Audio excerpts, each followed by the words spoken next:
Hello again, it's Chen Ming here again. We are here close to the river of riverine.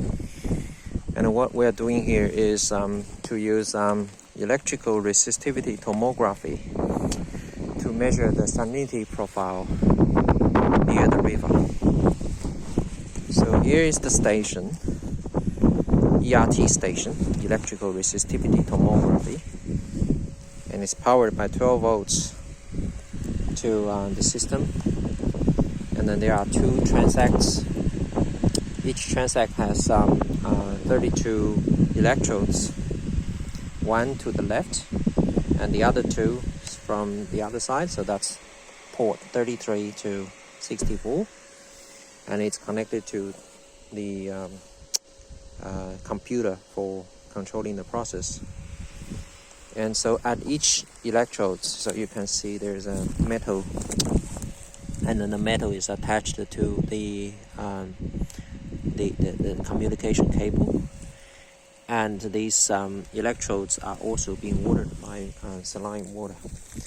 And if we go towards this direction,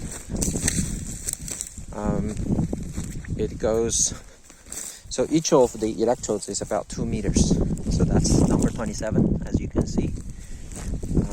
26, and just keep going. So if we keep walking,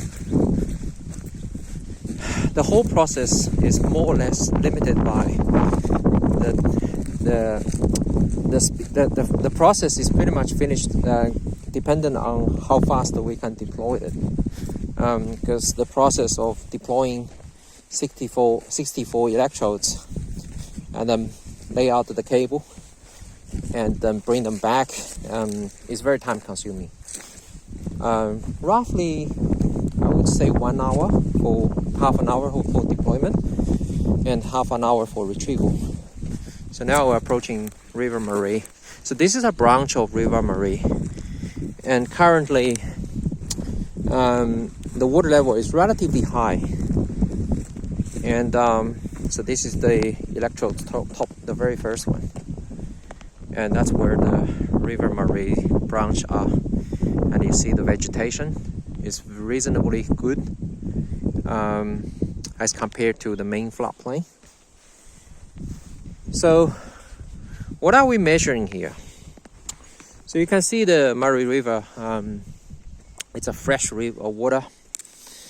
But the groundwater within the big floodplain, which is very long, about 2 kilometers from here, the groundwater is saline. And then the saline groundwater is still slightly higher than the fresh river water level.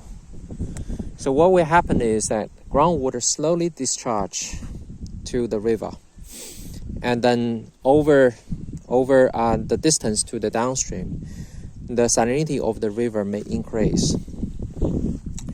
And because of the salinity contrast, where river water is fresh, the groundwater is saline, they will form a wedge. So within the wedge, the groundwater is slightly heavier, so it's tucking underneath the fresh water, and the fresh water is lighter, so it's sitting on top. So the mixing zone is like a wedged shape. So if you look at the wedge from one side and there's another wedge from the other side, so it looks like a length if we just cut the cross section of the river. And this cross section may change, the location where the interface are may change depending on the local conditions. So if the river water level is getting higher, then there is a likely to push the length towards the floodplain. On the other hand, if the groundwater level is increased by, for example, the farming on the highland, they can push the wedge or the mixing zone towards the river. So basically the length gets contracted. So the ERT system basically measures the electrical conductivity or resistivity in between each electrodes. And this resistivity could be translated to either the salinity of the groundwater or moisture. So in this case, we are assuming the water level is relatively shallow, so it's pretty much saturated condition. And in that case, the resistivity could be translated to the salinity. So hopefully the result will tell us where the freshwater lengths are. And if we repeat this survey every single time we come to the site, it is able to tell us the movement of the freshwater length over time.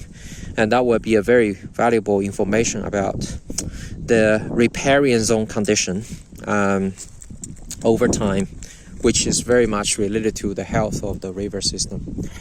Thank you for listening.